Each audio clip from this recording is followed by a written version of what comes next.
frustration doesn't seem so rich. Seems to be a chance that we used to see. Like a bossa nova, love so sweet. We used to harmonize the songs in perfect time.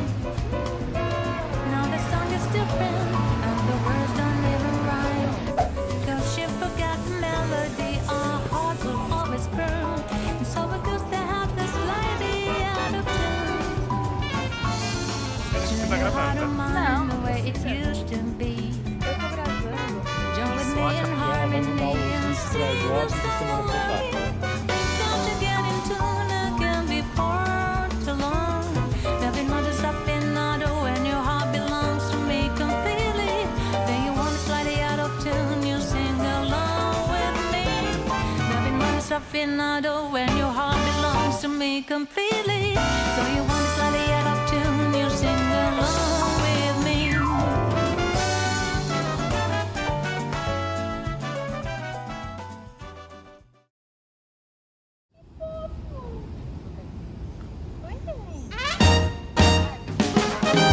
Boa tarde, nós estamos aqui no Museu da Imigração para apresentarmos os 3 mais importantes movimentos migratórios que contribuíram e marcaram a formação da sociedade brasileira. São elas, as italiana, japonesa e sírio-libanesa.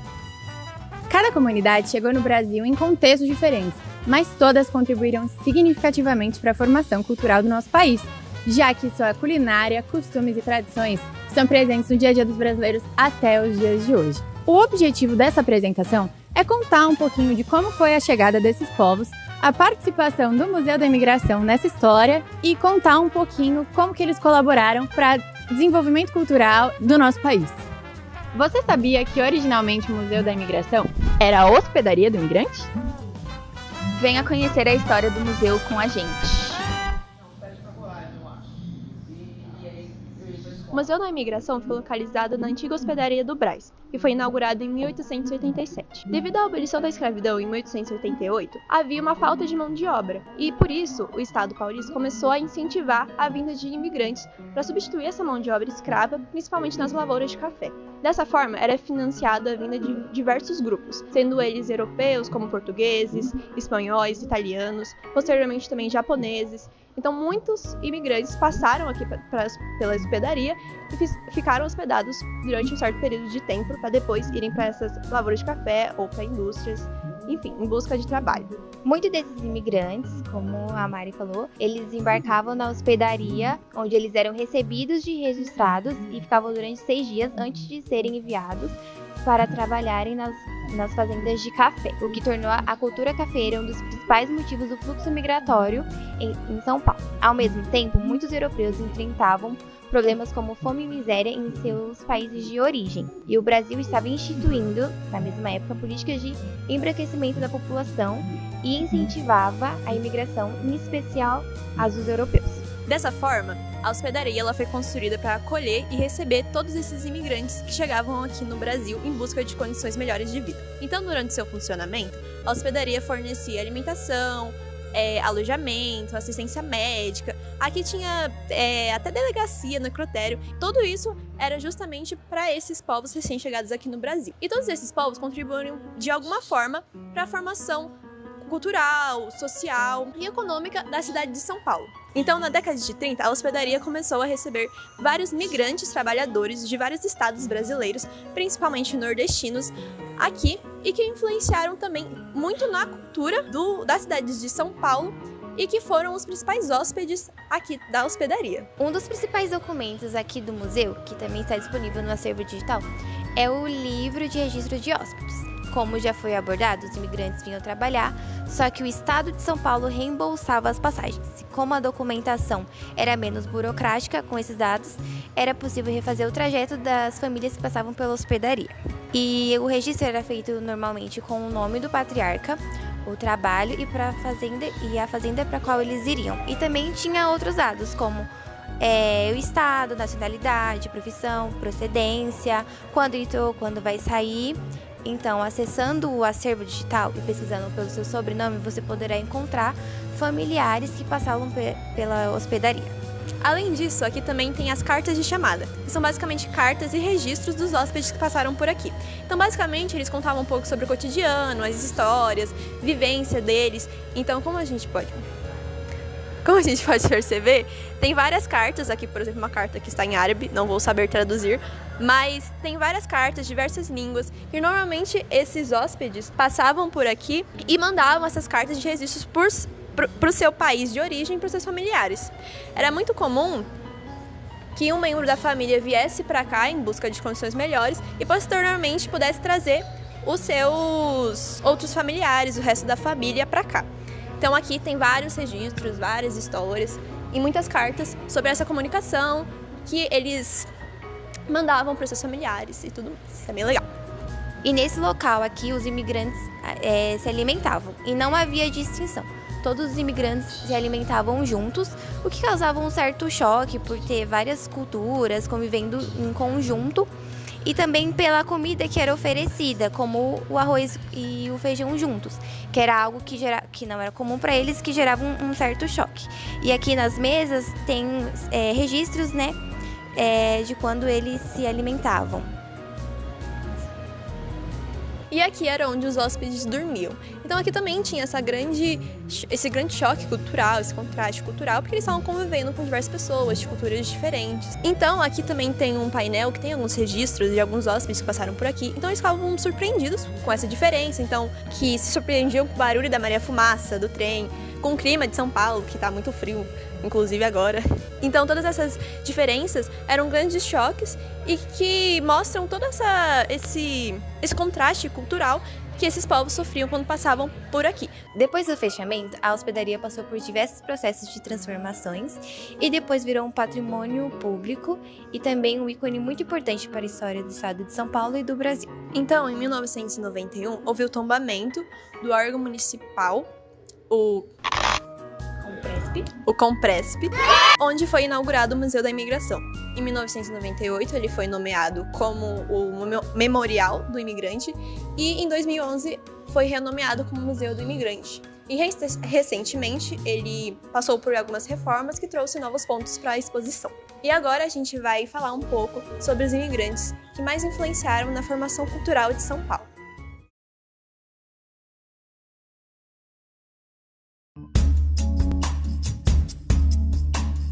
A migração italiana foi a mais expressiva no Brasil.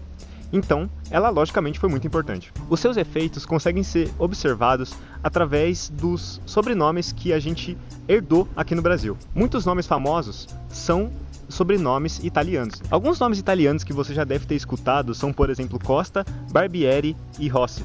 Esses nomes são todos muito importantes e é por isso que o museu ele faz um trabalho muito legal de resgate desses sobrenomes. Tem uma sessão inteira que te permite ver um vídeo em que ele discute o papel do sobrenome nas nossas vidas. Esse sou eu aí vendo o vídeo agora. O vídeo propõe uma reflexão sobre como os sobrenomes eles podem abrir portas, fechar portas nas nossas oportunidades e como eles também são um sintoma de um apagamento cultural. Ele também tinha esse mural que ele reunia vários sobrenomes populares no Brasil e a gente conseguiu achar os sobrenomes nossos e foi bem divertido, foi bem engraçado.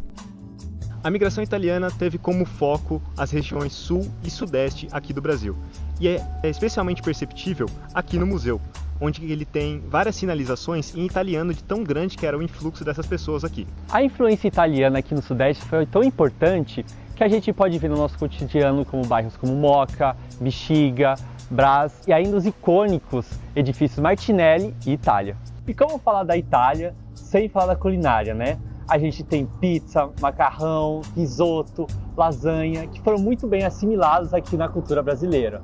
E quem fica uma semana sem comer um macarrão, não é mesmo? E como todos sabem, as famílias italianas usam dos seus gestos, usam da voz para se expressar, né? E além disso, a gente tem muitas palavras e dialetos que foram incorporados aqui na nossa língua também, como tchau, né? Tchau! E para quem fala que macarrão é só coisa de italiano, o Lamen tá aqui para provar o contrário. Vem com a gente saber um pouquinho mais sobre a imigração japonesa para o Brasil.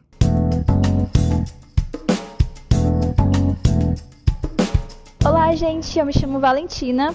É uma honra estar aqui no Museu da Imigração. Hoje eu vou falar sobre um capítulo fundamental da nossa história e da nossa identidade, que é sobre a imigração japonesa. E eu falarei sobre o contexto histórico. Eu dividi o contexto histórico em duas partes. A primeira é a pós-restauração Meiji e a segunda é a Primeira Guerra Mundial. A gente escolheu justamente esses dois tópicos, esses dois contextos, por conta que teve um grande ápice da imigração japonesa vinda aqui no Brasil. E após a restauração Meiji, teve um grande ápice na industrialização e também na modernização no Japão. Mas com essas vantagens também trouxe as consequências. E uma delas foi a questão da escassez de terras para diversos camponeses japoneses que dependiam desse trabalho, dependiam dessas terras para o trabalho e também para a moradia deles. Então, no ano de 1960, segundo as fontes que a gente conseguiu aqui no Museu da Imigração, 2.792 imigrantes japoneses vieram aqui para o Brasil. E esse foi o ápice. Aqui no Brasil, ainda assim no século XIX, após a abolição da escravidão em 1888, os grandes proprietários das fazendas, eles necessitavam de trabalhadores. Então, diversos imigrantes japoneses vieram para cá. E o resultado disso foi o navio Maru, que chegou na data 18 de junho de 1908 no Porto de Santos, que foi considerado o marco oficial da imigração japonesa, que resultou na chegada de 781 imigrantes japoneses para cá. O segundo contexto histórico que irei abordar é sobre a Primeira Guerra Mundial.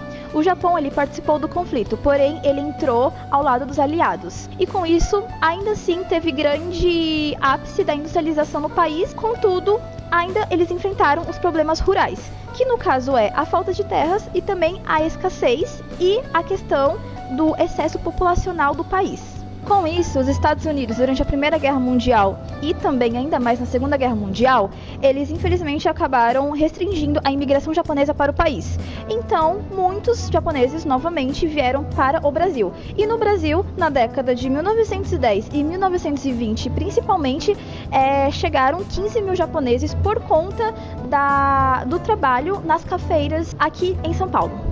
E o Brasil terem acolhido eles não foi uma coisa por acaso, até porque estamos falando de história. O Brasil precisava, tinha uma necessidade e o Japão tinha outra necessidade. Então os dois acabaram se entrelaçando em relação a isso. E por conta disso, temos até hoje muitos japoneses no nosso país, principalmente em São Paulo. Em São Paulo tendo aproximadamente, ou até mais, de 1 milhão de japoneses. E encontramos documentos, dados e fotografias no Museu da Imigração sobre a imigração japonesa, começando abordando sobre os dados demográficos que mostra o ano da fixação dos japoneses aqui no nosso país. Não apenas isso, mas também o navio, a chegada oficial dos imigrantes japoneses aqui no nosso país, e quando eles chegaram tem as fotografias deles nas camas, se hospedando, também tem as fotografias das famílias e também deles trabalhando aqui no nosso país, muito interessante. E no museu também a gente até achou o museu dando ênfase no bairro da Liberdade, como isso está tão entrelaçado com a nossa cultura. Com o crescimento e desenvolvimento do urbanismo de São Paulo, os imigrantes japoneses eles migraram do campo para a cidade e a partir daí desenvolveu várias comunidades, por exemplo, a Liberdade, que mantém até hoje a sua cultura e identidade intacta, que é um bairro altamente cheio de lojas, com a culinária ali bem presente oriental. Podemos ver isso, por exemplo, na culinária do Japão, o temaki e o sushi, que são alimentos altamente admiráveis e consumidos atualmente pelos brasileiros. E esse foi apenas alguns exemplos que a gente decidiu se referir aqui no nosso vídeo. Mas no nosso dia a dia, quando a gente está passeando e até mesmo a nossa história, a história do Brasil está muito interligada com a imigração e também com a cultura oriental, que isso sinceramente é uma coisa muito única do nosso país.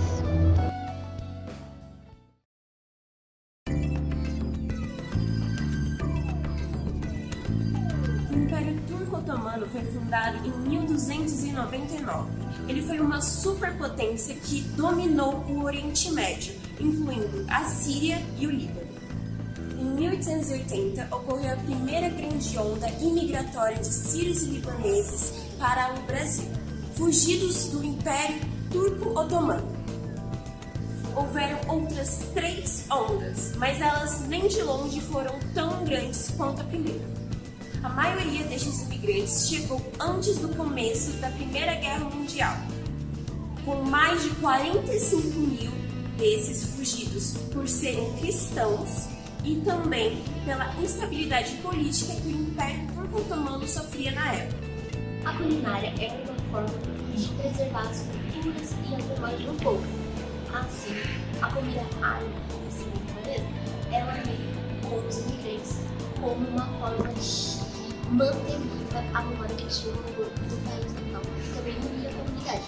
Mas ela não é igual como ela é nos países natais dos refugiados, porque veio com uma cultura, se misturou brasileira e criou uma culinária nova. Por exemplo, o shawarma, ele é feito normalmente com cordeiro, mas aqui no Brasil eles adaptaram, que é mais comum a carne bovina. Também a culinária era um momento que se reunir em comunidade significava prosperidade e manter esses laços vivos. Então, como eles vieram em um momento difícil, se reunir em família para comer significava que eles conseguiam que tinham alimento, diferente dos países natais deles.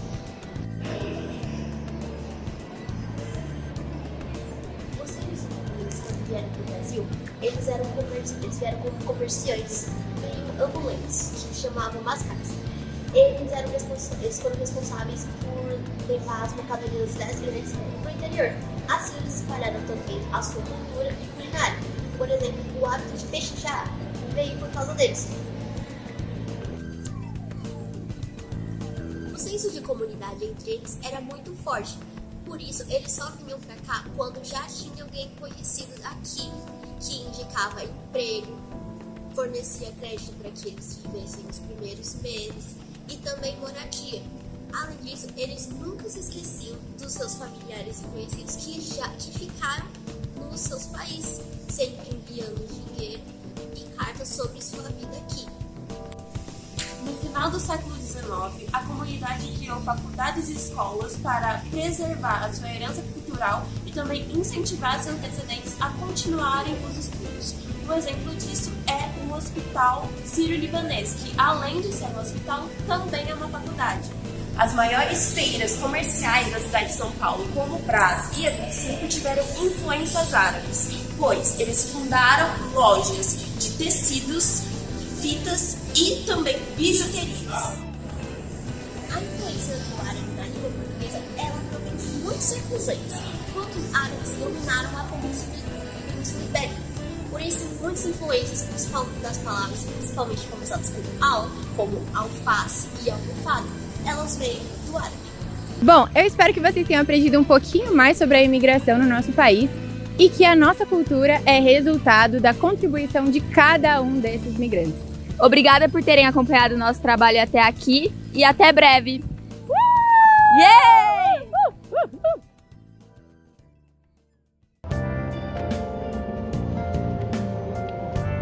Chegando na estação de metrô para voltar para a nossa casa. Coffee.